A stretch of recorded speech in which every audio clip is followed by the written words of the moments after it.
berada pada ayat yang ke-86 daripada suratul Baqarah, yang mana Allah berfirman, A'udzu billahi minasyaitonir rajim. Ulaika alladzina ishtarawul hayatad dunya bil akhirah fala yukhaffafu anhumul 'adzabu wala hum yunsarun. Yang bermaksud, mereka itulah orang-orang yang membeli, yakni mengutamakan kehidupan dunia dan kesenangannya dengan meninggalkan perintah-perintah Allah yang membawa kebahagiaan dalam kehidupan akhirat.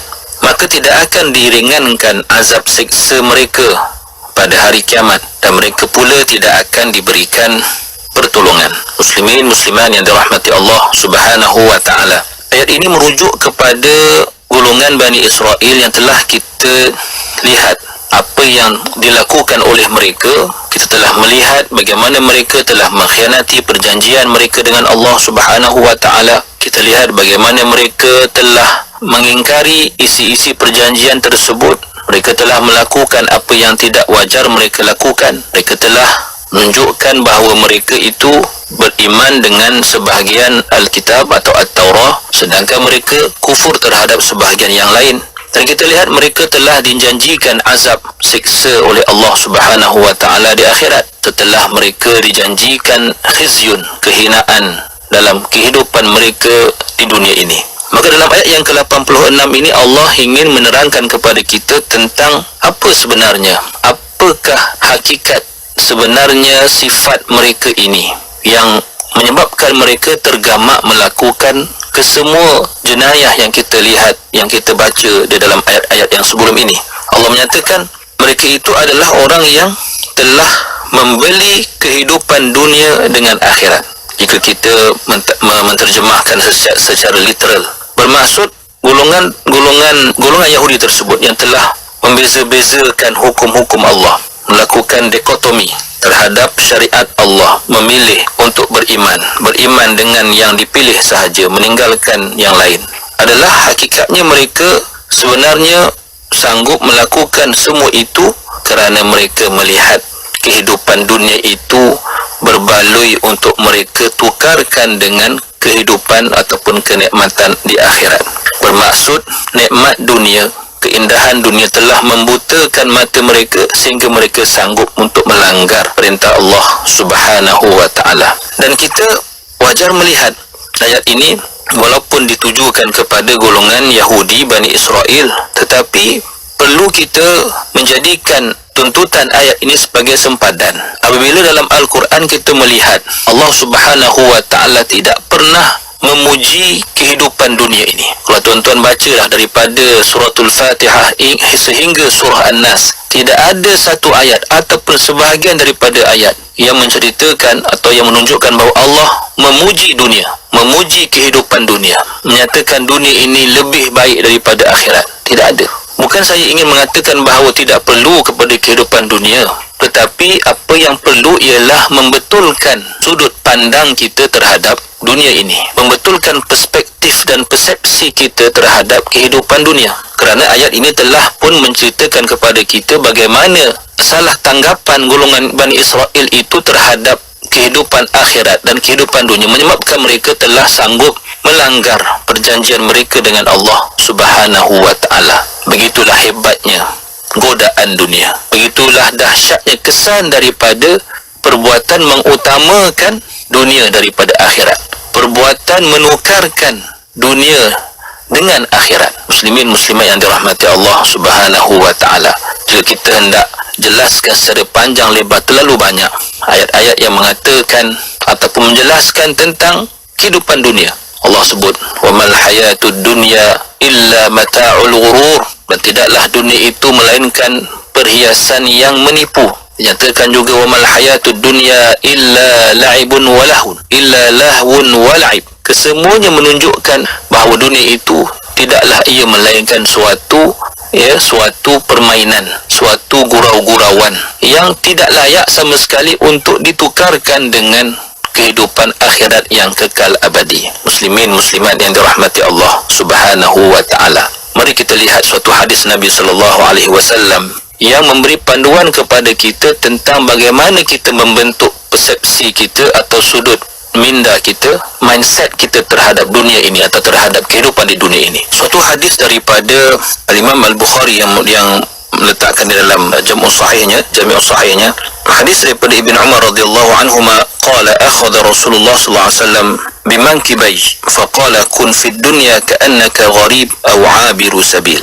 Kata Ibn Umar radhiyallahu anhuma, beliau berkata, pada satu hari Nabi sallallahu alaihi wasallam memegang bahunya lalu bersabda, jadilah kamu di dunia seumpama kamu orang yang asing atau orang yang menyinggah, abiru sabili. Maka di sini disebut atau di dalam kitab-kitab syarah hadis ini, termasuklah kitab Arba'in An-Nawawiyah, maksud Rasulullah sallallahu alaihi wasallam dalam sabdanya itu adalah untuk mengingatkan kita bagaimana cara kita memandang kehidupan di dunia ini, iaitu hendaklah kita menjadi seseorang yang merasakan kita berada di tempat yang asing, menjadi orang yang asing di dunia ini. Lalu sebagai orang yang asing, kita pasti hendak pulang ke tempat ataupun ke kampung asal, kampung halaman kita.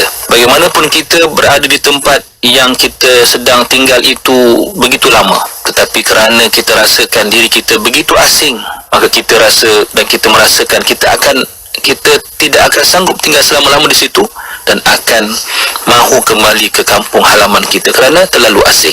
Begitulah hakikat kita di dunia ini. Maka bila kita merasa dan kita merasakan dunia ini adalah tempat yang asing bagi kita, maka kita sentiasa akan mencari jalan untuk berbekal, untuk mencari apa sahaja yang boleh membantu kita untuk kita pulang ke kampung halaman kita. Dan pastilah dalam konteks kita sebagai umat Islam, kampung halaman kita tidak lain dan tidak bukan ialah syurga Allah Subhanahu wa taala. Begitu juga Nabi sebutkan abiru sabilin atau orang yang menyinggah, orang yang singgah di satu tempat. Contohnya seperti kita yang bermusafir menggunakan jalan raya ataupun menggunakan lebuh raya, kita akan singgah di tempat rehat dan rawat. Kita akan singgah di situ untuk makan, untuk minum, untuk keperluan-keperluan yang lain, untuk solat dan sebagainya. Tapi adakah kita akan terus tinggal di situ? Adakah kita akan berumah tangga di R&R itu, akan memacakkan tiang, akan membuat rumah di situ? Kita tidak akan tinggal di situ. Kita hanya orang yang menyinggah sahaja.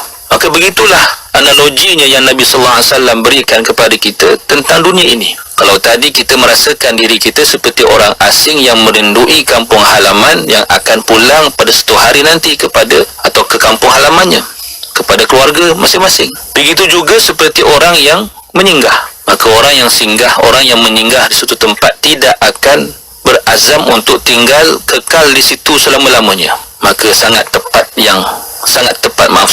tepatlah analogi Rasulullah sallallahu alaihi wasallam. Dan inilah sikap, inilah mindset, inilah pandangan yang sewajarnya perlu ada pada kita terhadap kehidupan dunia ini. Yang mana kehidupan dunia ini, dunia itu sendiri adalah tempat yang asing dan tempat yang hanya layak untuk kita singgahi sahaja, kerana kita ada destinasi yang lebih utama untuk kita tuju, iaitu hari akhirat. Muslimin muslimat yang dirahmati Allah Subhanahu wa taala.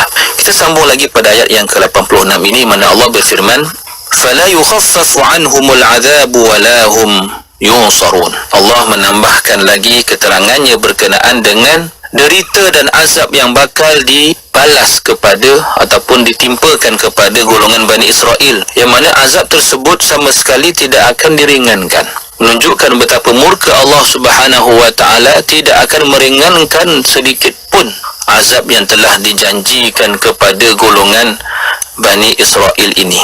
Bukan saja begitu, Allah Subhanahu wa taala menyatakan mereka tidak akan ada sebarang jalan, sebarang cara untuk dibantu dan ditolong, dan tidak ada sesiapa yang boleh membantu mereka, melepaskan mereka daripada azab yang dijanjikan Allah Subhanahu wa taala. Dan inilah merupakan suatu tarhib, sebagai suatu yang mendatangkan, yang sepatutnya mendatangkan ketakutan, mendatangkan ar-rahbah, mendatangkan kebimbangan kepada kita yang membaca Al-Quranul Karim tentang bagaimana murkanya Allah Subhanahu wa taala terhadap manusia yang sewenang-wenangnya melanggar perintah Allah Subhanahu wa ta'ala, yang tergamak menjual akhirat dengan dunia, yang tergamak menukarkan sesuatu yang kekal abadi dengan sesuatu yang fana, sesuatu yang musnah. Itulah yang digambarkan di dalam ayat yang ke-86 ini. Muslimin muslimat yang dirahmati Allah Subhanahu wa ta'ala. Kemudian Allah Subhanahu wa ta'ala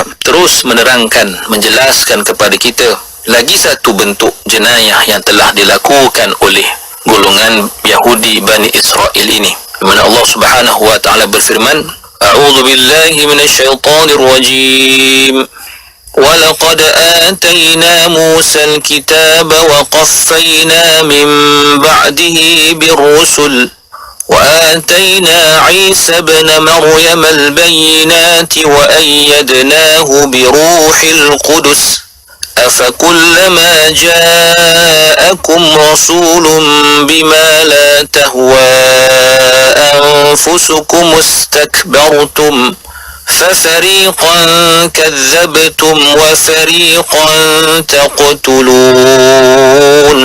Yang bermaksud, dan sesungguhnya kami telah memberikan kepada Nabi Musa kitab Taurat, dan kami iringi kemudian daripadanya dengan beberapa orang rasul, dan kami berikan kepada Nabi Isa ibn Maryam beberapa mukjizat, serta kami teguhkan kebenarannya dengan Ruhul Qudus, yakni malaikat Jibril alaihissalam. Maka patutkah tiap-tiap kali datang kepada kamu seorang rasul membawa sesuatu kebenaran yang tidak disukai oleh hawa nafsu kamu, yakni dengan sombong takbur menolaknya, sehingga sebahagian daripada rasul-rasul itu kamu dustakan, dan sebahagian yang lain pula kamu membunuhnya. Muslimin muslimat yang dirahmati Allah Subhanahu wa ta'ala. Di dalam ayat ini, apa yang kita boleh lihat ialah bagaimana Allah Subhanahu wa ta'ala telah memuliakan Bani Israel dengan nikmat menurunkan kepada mereka kitab At-Taurah melalui Nabi Musa alaihissalam, dan dengannya sepatutnya Bani Israel menjadikan At-Taurah sebagai sumber hidayah mereka. Akan tetapi mereka tidak melakukan sedemikian, bahkan melakukan penyelewengan, mengubah isi kandungan At-Taurah sesuka hati mereka. Maka perbuatan mereka itu sebenarnya adalah suatu penyelewengan terhadap nikmat yang Allah Ta'ala kurniakan kepada mereka. Apakah lagi nikmat yang telah mereka dustakan? InsyaAllah akan kita jelaskan pada segmen yang akan datang. Qul qawli hadha wa astaghfirullahal azim li wa lakum. Wassalamualaikum warahmatullahi wabarakatuh.